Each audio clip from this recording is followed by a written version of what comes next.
What is the record going to be next year? Of course, we'll make predictions much later as we get close, but I'll say again what I said before.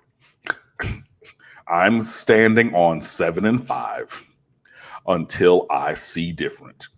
And hey, this is a time when I openly invite them to prove me wrong, because last year I said 10-2, and there's no way on God's green earth with all the talent on this roster that we're going to lose more than 2 games. I was wrong in September.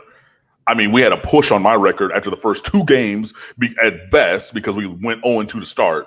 And then, you lose another game in September, boom, I was already wrong. I'm going the other way. I am cautiously optimistic. I think that the foundation is there to be successful. The roster obviously is there to be successful. Talent just continues to increase. You had, 2/3 of this recruiting class blue chip, so your blue chip ratio continues to go up. But again, I know that I'm from Detroit, but for the purpose of this statement, I'm going to pretend like I'm from Missouri. You got to show me before I believe it. Yeah, that's what it is. I just think there's certain distinctions about Miami that we have yet to see with most teams across the country. One is the disparity between the recruiting rankings and the record over the past few seasons and over the course of the last 15 years. For the most part, Texas has underachieved Florida State over the last 2 years. Texas for quite a long time. Yeah, but I'm not even going to put Florida State in there because they have a natty in the last decade. And yeah, it fell off and whatever, but I mean, they have a national championship within the last 10 years. Yeah, and it's only been 2 years, and the year before that, they were in the top 10 in the nation. Yeah, that's just right. Miami probably leads the nation in the disparity between recruiting rankings and record, unfortunately. Absolutely. I know you hate the distinction. It's a good distinction to have one time, this one, that you are the highest ranked in the recruiting rankings this year for a team with a losing record. You only want to have that distinction one time. But we've had that twice in the last 5 years. Yeah. You know what I mean? But yeah, Miami, and I mean, I saw David Hale from ESPN put up a thing. I saw somebody from 247 put up a thing. I saw somebody from USA Today put up a thing.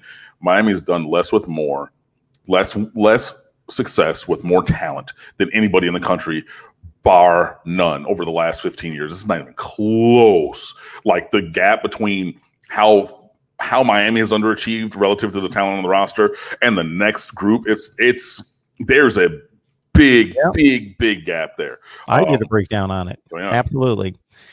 The other thing to keep in mind is that if you would go through most teams, there's a reasonable look at the losses.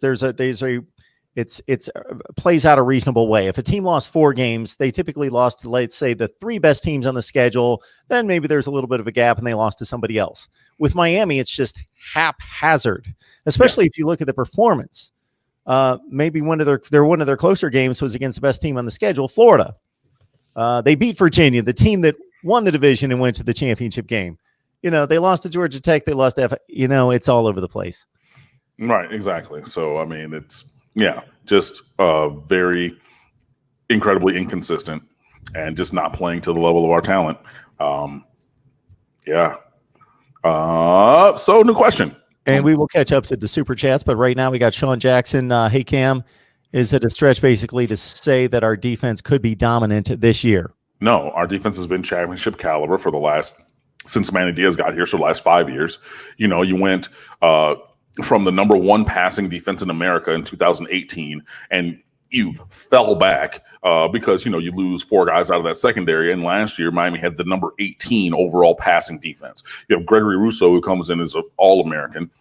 You had other great guys on that defense playing to an elite level. Bubba Bolden was really started to become a superstar before he got injured. You have Gervin Hall making strides. You have Al Blades out there making strides. You got other guys on defense who are doing their job, which, again, I know that people laugh about it and everything, but I always bring back up Trent Harris.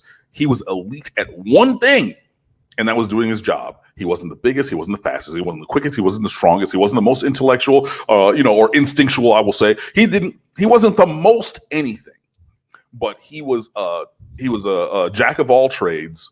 He did everything well enough, and he did his job to an elite level, regardless of what he was asked to do.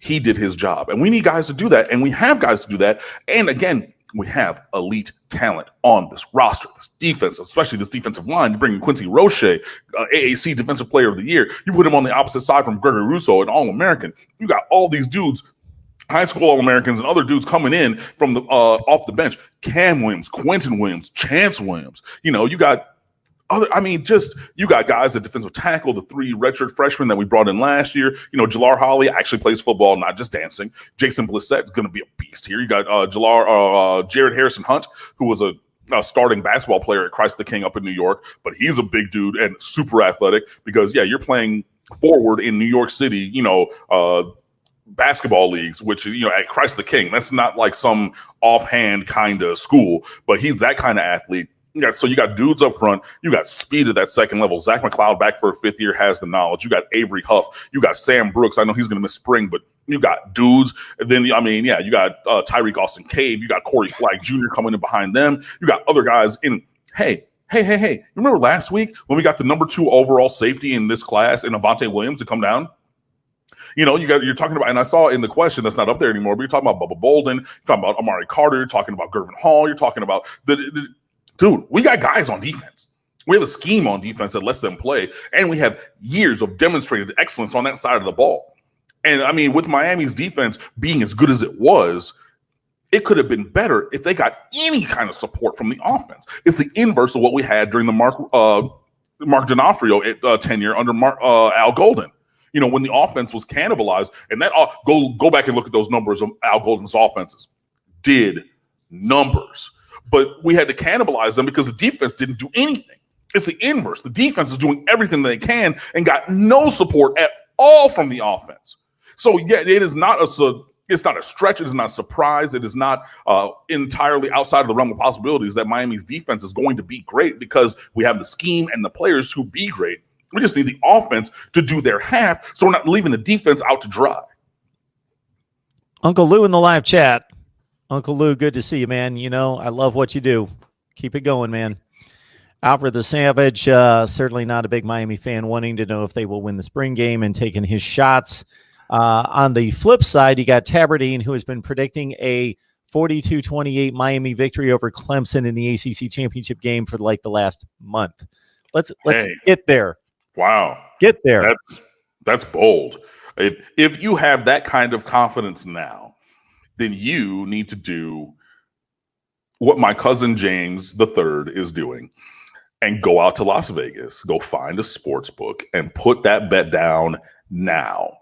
If you're that confident, honestly, because, hey, if you are proficient to that level, if you have the foresight that I don't have, go out or call Vegas or whomever, go put that bet down, and we'll see what happens, because that is a very bold statement to make. And if you have the conviction behind it, then, hey, by all means. But I am not at the point where I'm going to predict that right now.